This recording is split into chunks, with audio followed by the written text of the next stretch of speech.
Pharaohs were considered divine incarnations of the gods.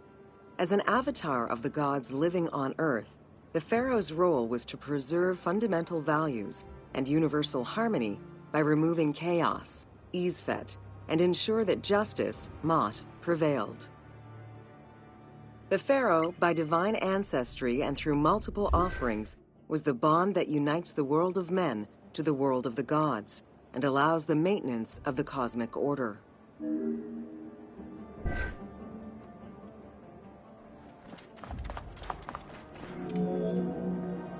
The Ptolemaic dynasty reigned over Egypt from 305 BCE to 30 BCE.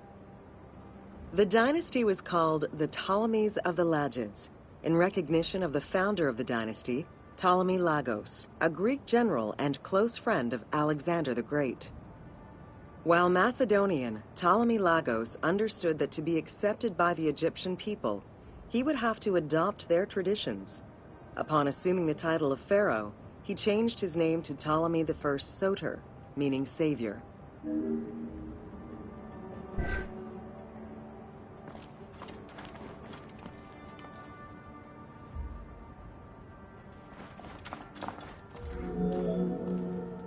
Born in 356 BCE, Alexander the Great went through a hasty education in the affairs of the kingdom before integrating into the Macedonian army, where he quickly rose through the ranks. After his father's assassination in 336 BCE, which some believed was orchestrated by Alexander himself, he became king of Macedonia. Ruler of a unified kingdom and leader of a large army, Alexander set his sights on conquest. Eager to reclaim the Greek cities of Asia Minor, he took on the Persian forces, earning victory after victory.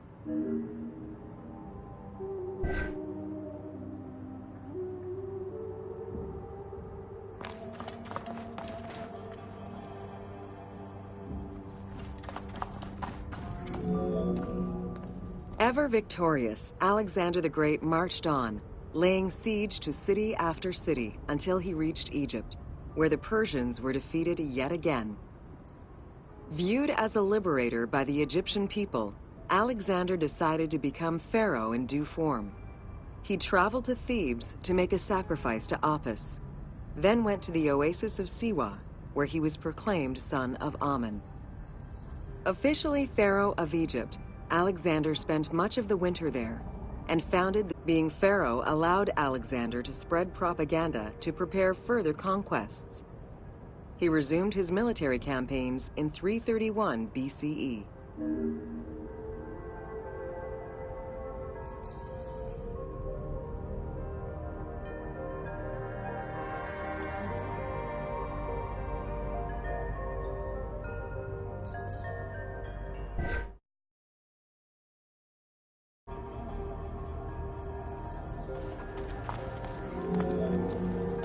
On his deathbed in 323 BCE, Alexander the Great gifted the satrapy of Egypt to Ptolemy Lagos.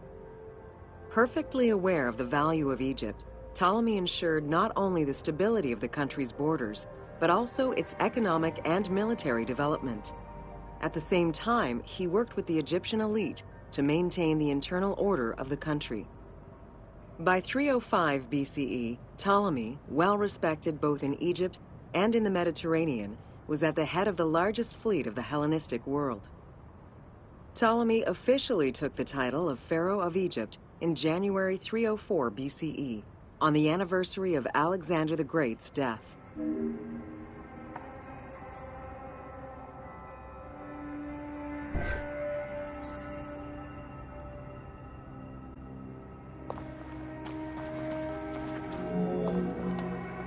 Alexander died in Babylon in 323 BCE. Emoji heavy check mark. Live online under the game Assassin's Creed Origins. The uptime begin. The casket was carried in an ornate custom wagon, gilded and set with precious stones, and pulled by 64 mules crowned with gold. The funeral procession was diverted to a grandiose temple in Alexandria, built in the conqueror's honor under the orders of Ptolemy I.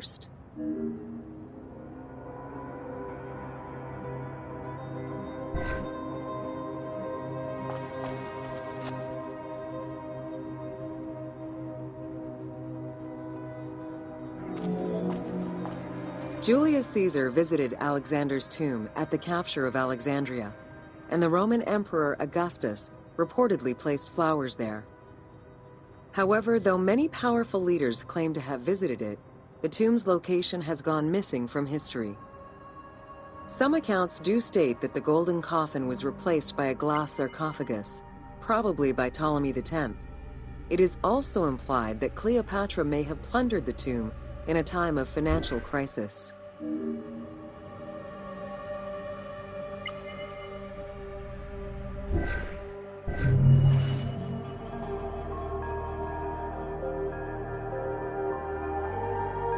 So many tours, so little time.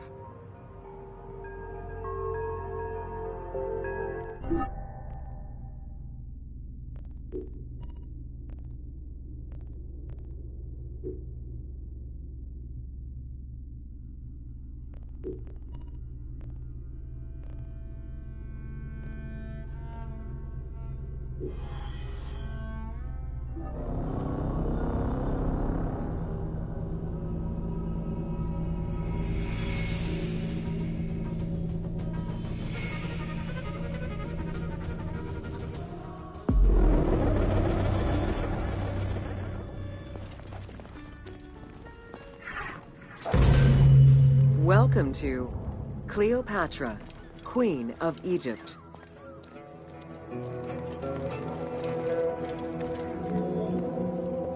Cleopatra VII Theophilopator ascended the throne in 51 BCE at the age of 18. Though her early attempts to maintain power were often challenged, she eventually prevailed and became the sole ruler of Egypt. According to Plutarch, she was the only Ptolemaic pharaoh to speak the Egyptian language. Her intelligence, coupled with a good education and a great political mind, allowed her to make the alliances necessary to maintain the independence of Egypt while Rome was becoming a Mediterranean empire.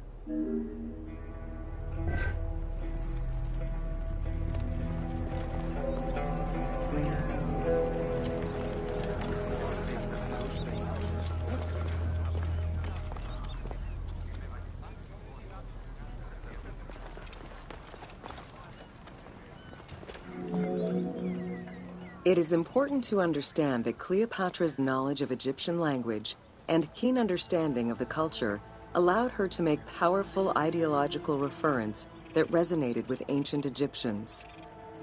By associating herself with the goddess Isis, the divine mother, great of magic, and repository of divine essence, Cleopatra firmly established herself as the protector of the two lands and legitimized her place on the throne.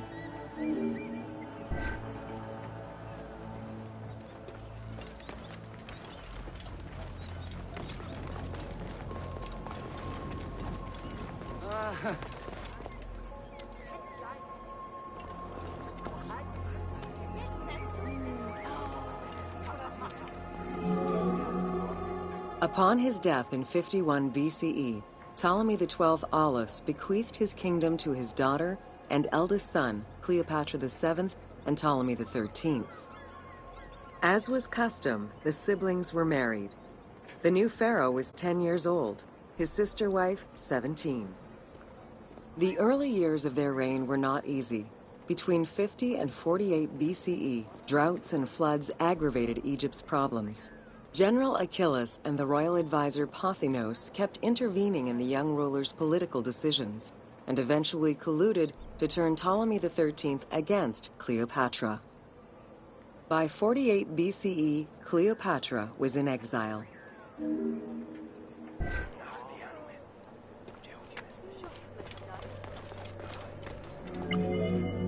Emoji megaphone, guess what? Exile, I can now accept bits and your cheers. Internal conflict.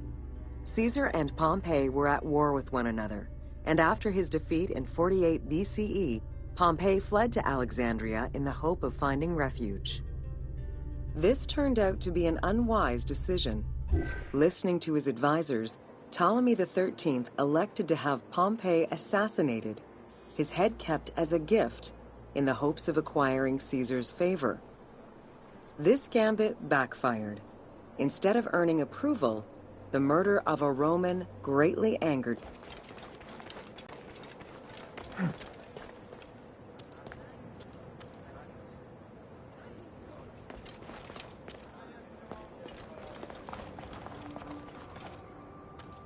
Ευχάριστος η μητά σου.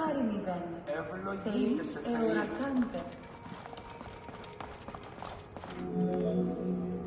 Cleopatra, aware of Caesar's anger against Ptolemy for the murder of Pompey, decided to take advantage of the situation. She returned to Egypt in secret, hoping to establish an alliance with one of the most powerful men of the time. Outside of the legend, where she had herself smuggled into his quarters in a carpet, what exactly happened during that fateful meeting remains a mystery. However, Caesar seemed to see a better ruler for Egypt in Cleopatra than in her young and too easily influenced brother. Invoking Ptolemy XII's will, Caesar attempted to mediate peace between the siblings.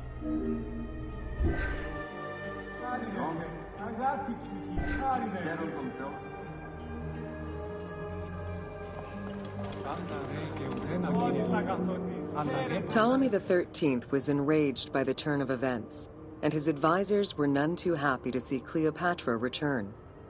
Urged on by General Achillas and Pothinos, the young pharaoh plotted against Caesar and Cleopatra, resulting in the siege of Alexandria in 47 BCE. It was in March 47 BCE that Caesar defeated Ptolemy XIII's forces. The young pharaoh drowned in the Nile after having fled the battlefield. With her opponents dead or powerless, Cleopatra married her other much younger brother, Ptolemy XIV, and finally claimed the throne of Egypt for good.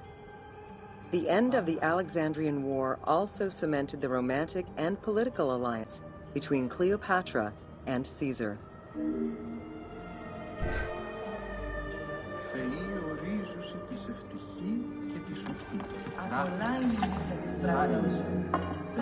In June of 47 BCE, Cleopatra gave birth to a son, whom she called Caesarion. Caesar did not accept the boy as his heir, choosing instead his nephew Octavian. Nonetheless, on his return to Rome, Caesar invited the queen and her brother husband to stay in the city. Her presence still drew much disapproval from the Senate. Always a strategist, Caesar left 4 legions in Egypt, and a man he trusted to direct Egyptian affairs, giving him control of the wheat supplies essential to Rome. Cleopatra and her entourage remained in Rome until March 44 BCE, when Caesar was murdered.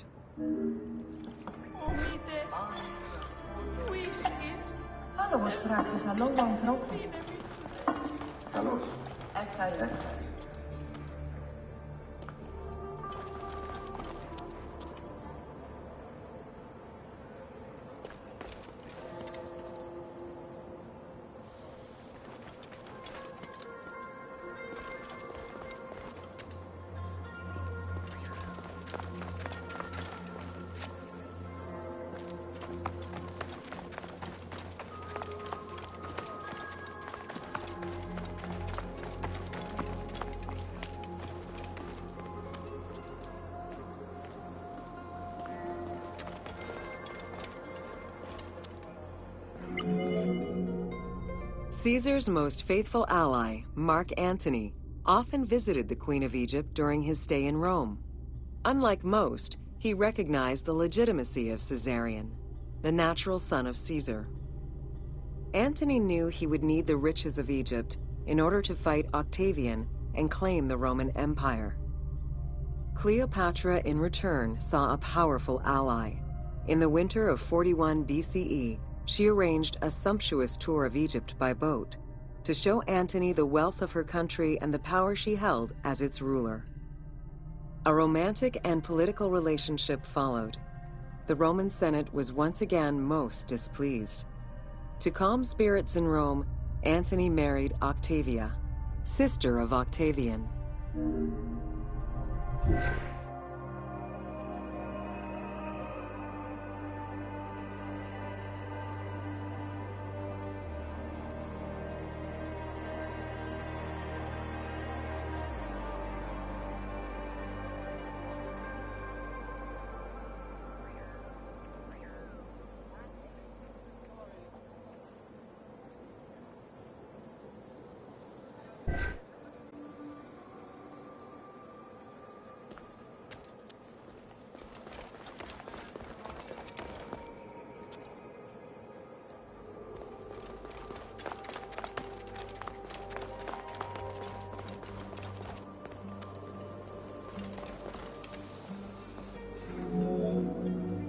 Despite his marriage to Octavia, Antony remained Cleopatra's lover, and she gave birth to their children. Cleopatra increased her kingdom's territory and started a political propaganda alongside her lover in Egypt and beyond. She hoped to create a Ptolemaic federal empire with Alexandria at its center. Antony eventually repudiated his Roman wife for the Egyptian queen, much to the dismay of the Roman elite. However, while Mark Antony focused on Egypt, Octavian carefully gained military and political ascendancy over him in Rome.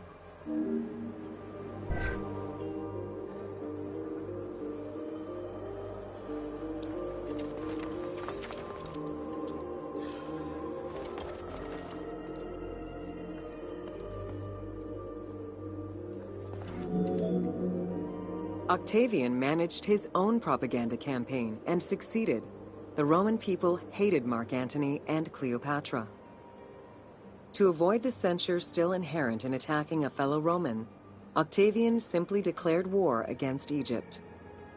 Rome's power still reigned supreme. The powerful Egyptian fleet, led by Cleopatra as well as Mark Antony's forces, were defeated in 31 BCE in Actium. Octavian arrived in Egypt in 30 BCE to formalize his victory.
The following events remain difficult to confirm due to the many versions and legends around them.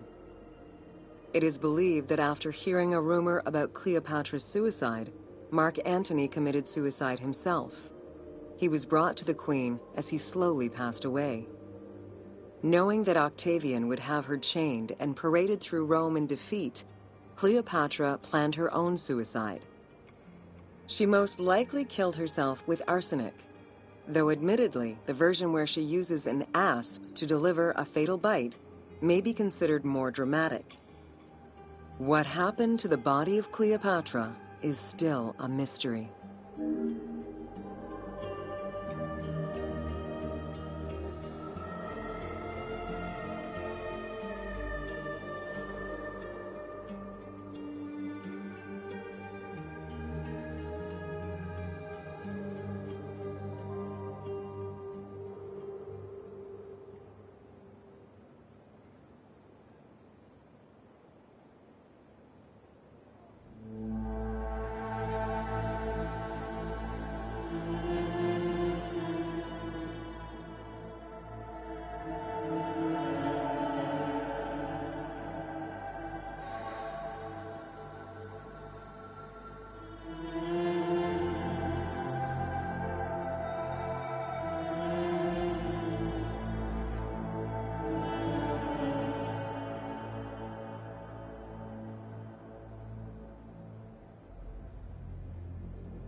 Emoji Megaphone, if you are enjoying the stream, please hit that follow button.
Welcome to the Siege of Alexandria.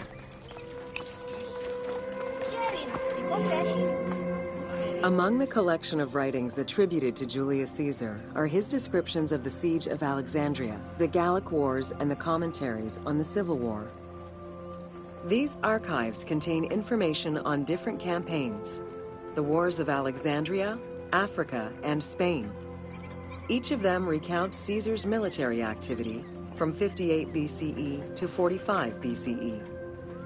Though Caesar's documents remain a main source of information, it's important to note that the perspective is the documents to be taken into consideration to provide a better understanding of events.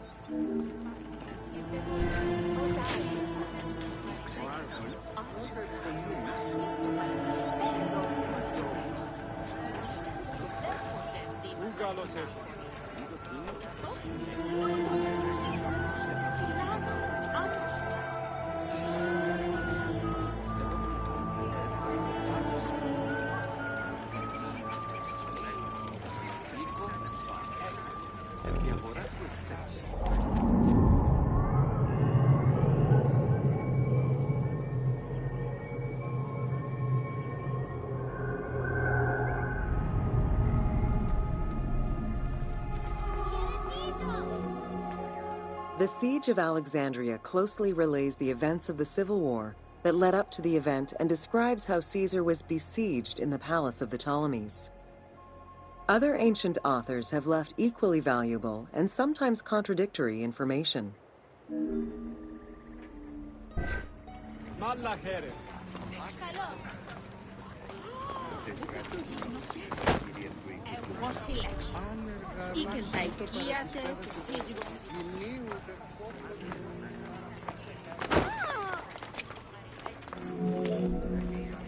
In the events leading up to the Siege of Alexandria, Cleopatra VII and her brother were fighting over control of Egypt.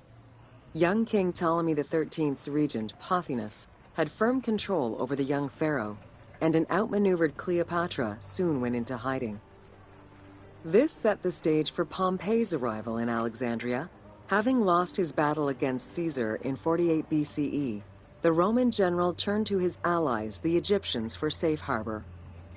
But on the advice of Pothinus, Ptolemy XIII had Pompey assassinated in the hopes of earning Caesar's favor. This would turn out to be a most unfortunate decision.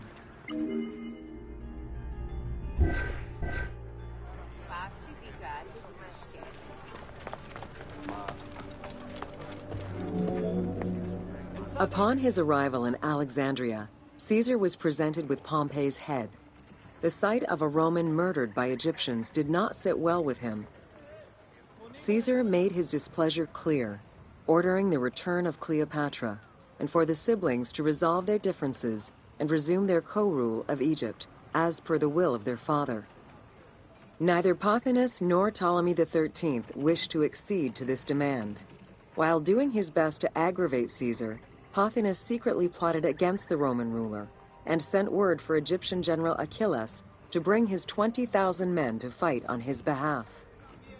While Pothinus plotted against Caesar, Cleopatra made a bold move.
There are various descriptions of the encounter between Caesar and Cleopatra. One report states that she snuck into the palace alone at night. Another account claims she was accompanied by an ally and was brought inside the palace wrapped in a carpet bag. Though exactly what happened at this fateful meeting is up for debate, what is known is that Cleopatra met with Caesar and earned his approval. Pothinus and Ptolemy XIII were most vexed with this turn of events.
With Cleopatra finally present, Caesar chose to act as mediator between the siblings in the hopes of a peaceful resolution. It did not take long for things to sour. During a banquet given to celebrate the reconciliation, there was an assassination attempt on Caesar. It was the Roman leader's own barber who thwarted the attack. Once it was revealed that the king's regent, Pothinus, had ordered the attack, Caesar had him executed. He then placed the young king under guard.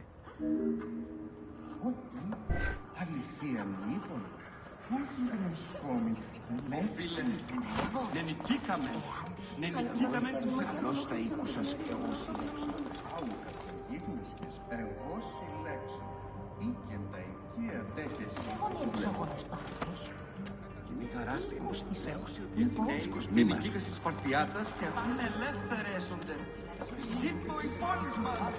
Μην το κίνου, ασχήνει έστει το γενομένο. Πώς έκανε τον χρόνο μας.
Caught within the palace with roughly 4,000 troops, and with the knowledge that the arrival of enemy forces was imminent, Caesar sent for help from Syria, Rhodes, and Cilicia. He ordered his men to dig a ditch around the palace and build a wall leading to the harbor. This would ensure Caesar's access to the sea. When Egyptian General Achilles arrived in the city with 20,000 men, the battle for Alexandria began.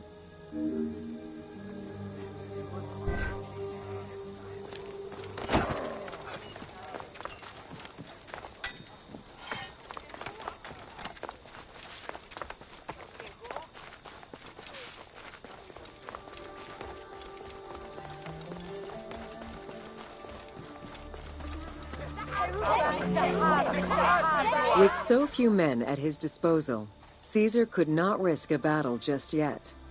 He sent ambassadors to Achilles, in the name of Ptolemy to propose a truce.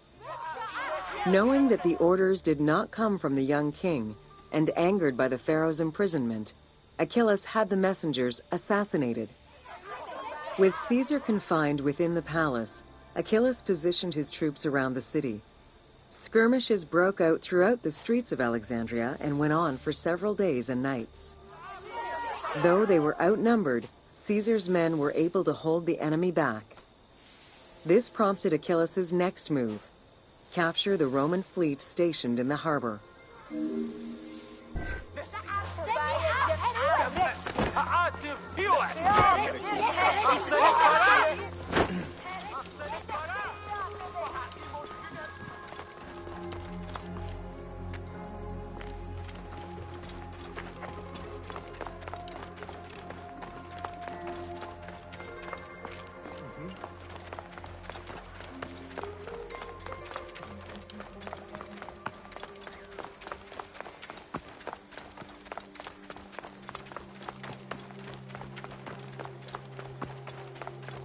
Get it.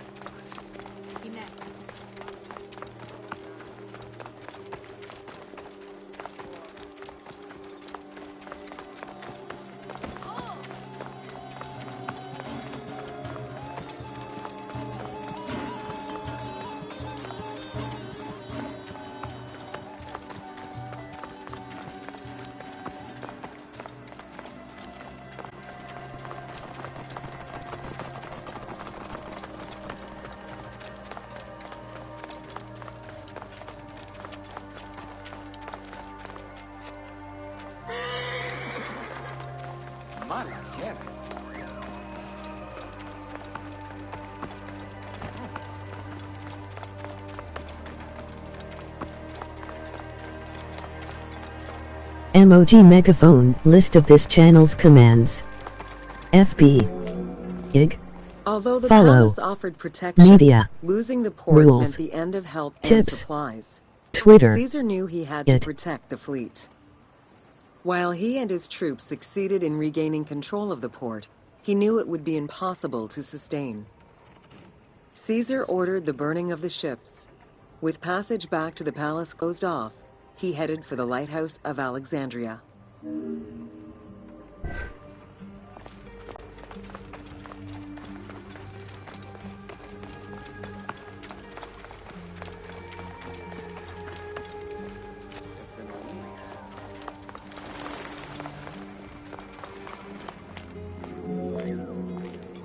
Fighting their way through the Egyptian troops, Caesar and his men eventually reached Pharos Island. There, they took refuge within the lighthouse. With easy access to the open sea, Caesar was able to send messages to his allies requesting reinforcements and more supplies.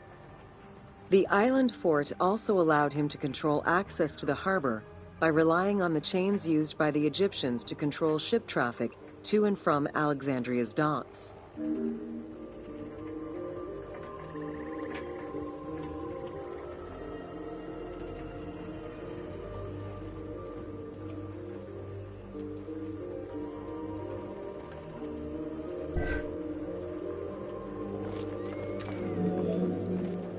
The exact chronology of events during the war in Alexandria remain imprecise. Conflicting accounts raise questions as to when, and even if, the Great Library of Alexandria was burned down at all. One account states that during the fighting, docks and warehouses were burned, and this was the fire that spread to the library. In another account, when Achillas cut off the harbor, Caesar had to leave the safety of the palace to defend his ships. As the enemies battled across the port, their arsenals set ships ablaze, and this destruction spread to the library.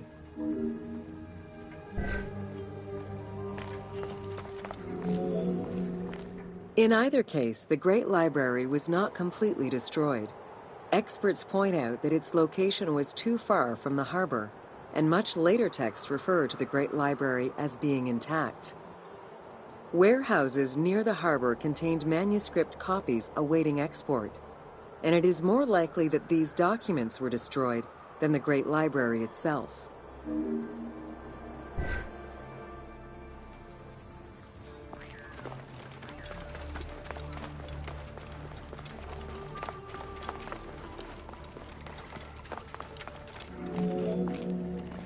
The destruction of the Great Library may have been due to a number of fires over the ages.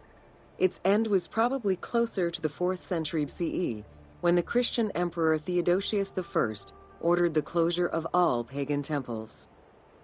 While some documents survived after being moved away, it remains unclear just what knowledge may have been lost.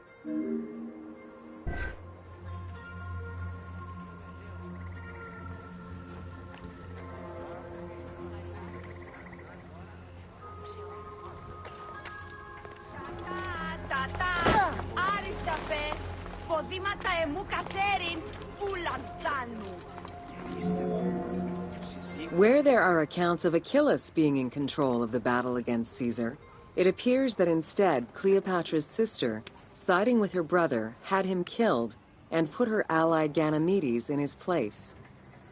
Ganymedes proved a valuable tactician for the Egyptian side. It was his idea to cut Caesar's access to the harbor, thus trapping Caesar at the palace.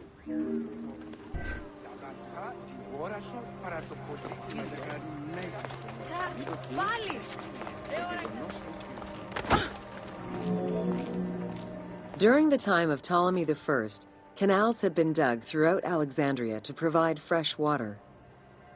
Ganymedes had his men take control of these canals. After isolating their own water supply, he had his men pour salt water into the canals and cisterns that led to Caesar's camp.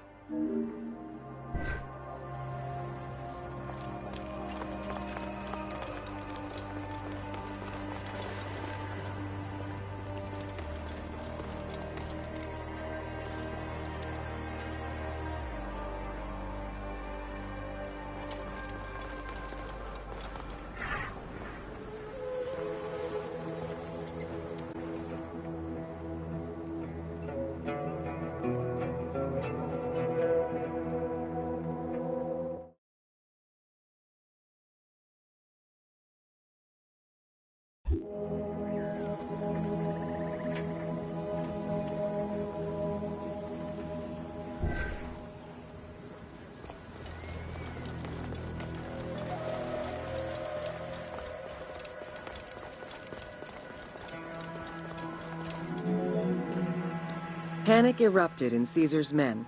They wouldn't last long without fresh water. Recognizing that the porous limestone could help them, Caesar and his men dug wells to restore their water supply.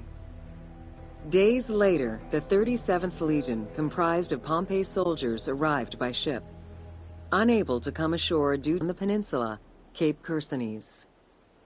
When the enemy learned Caesar's location, they rushed to intercept. Despite an obvious advantage for the Alexandrians, Caesar, with a Rhodian ship full of skillful sailors, emerged victorious.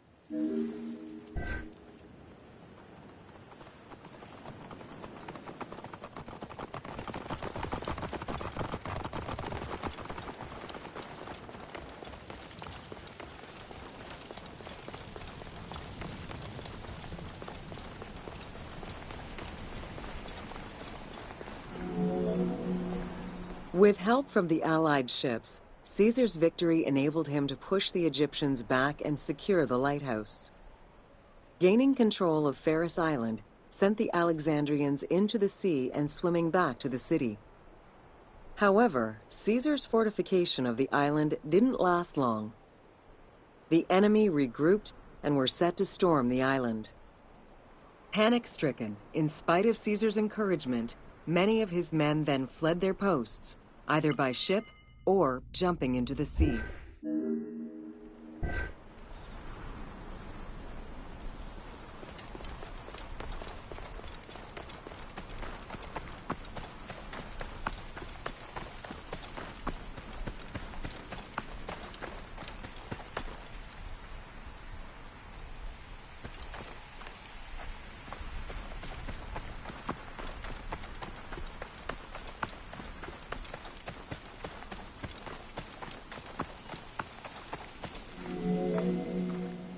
Caesar attempted to retreat, but Port Eunostos' harbor was overrun with enemy ships, preventing escape.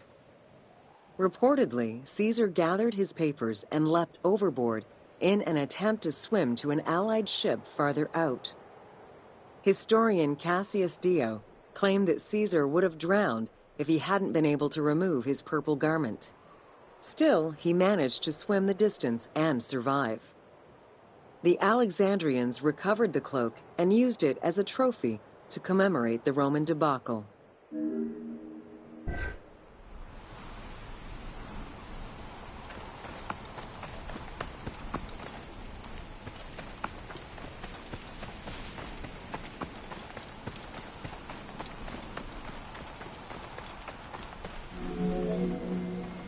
Unhappy with Ganymedes and wanting their king restored, the Alexandrians approached Caesar with a compromise.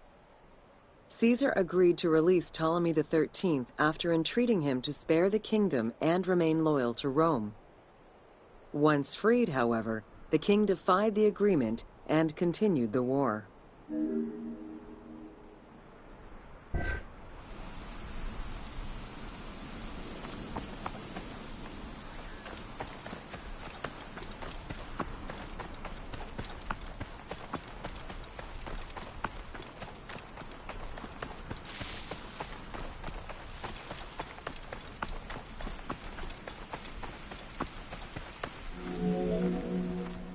By this time, a faithful ally of Caesar's, Mithridates, arrived in Egypt, clashing with Ptolemy's troops at Pelusium. Outnumbering the enemy, Mithridates secured the region between Pelusium and Alexandria.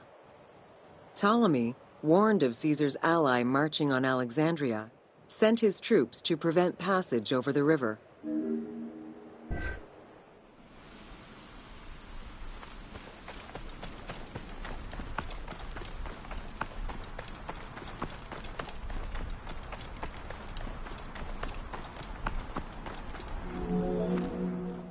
Mithridates warned Caesar in time, and the two groups confronted the armies of Ptolemy in the Delta. In the Battle of the Nile, the Romans gained the upper hand, sending the Egyptians fleeing. In the tumult and panic, King Ptolemy XIII drowned in the Nile.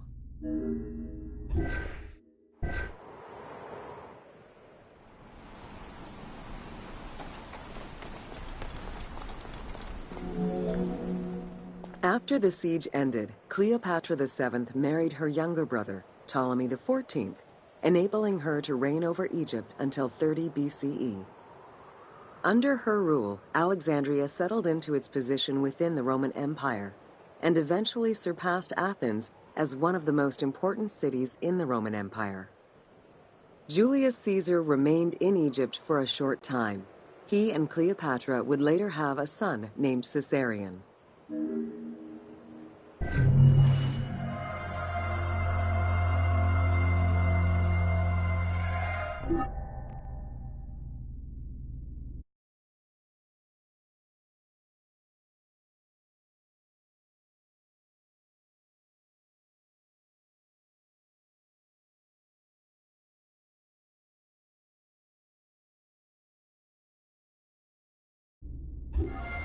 Don't forget, you can still use photo mode at any time.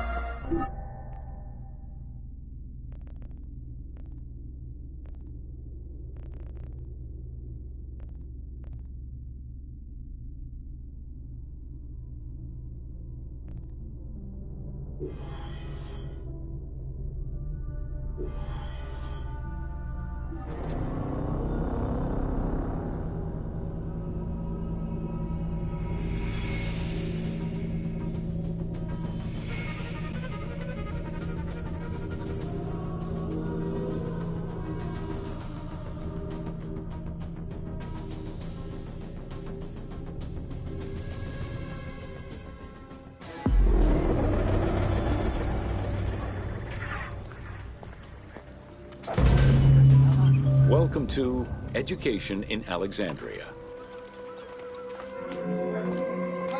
The education of young Alexandrians did not differ from the one generally dispensed elsewhere in ancient Greece. At the age of 7, the child was taken in charge by a tutor, who then became responsible for instilling an elementary education as well as good moral principles.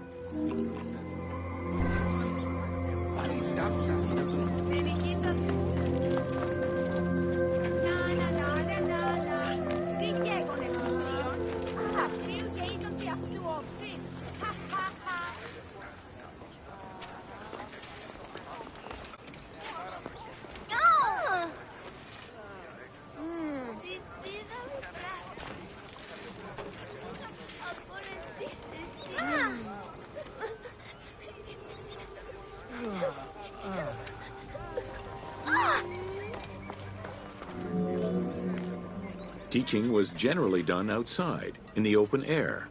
In the gymnasium, students were taught not only sports, but also topics such as rhetoric, philosophy, music, and poetry. All things deemed essential to one's education at the time.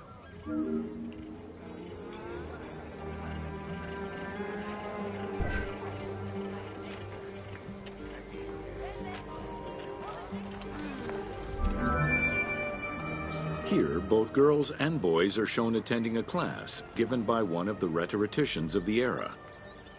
The team made the choice to show both genders attending class within the context of the game world. Even though it is historically inaccurate, the team felt it was not necessary to prioritize historical sexism over inclusive gameplay.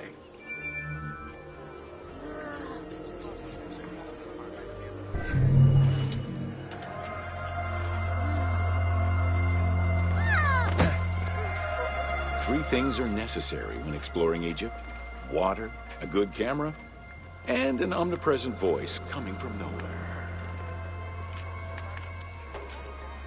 Emoji Megaphone. If you would like to show extra support, please feel free to click the subscription button. Thanks in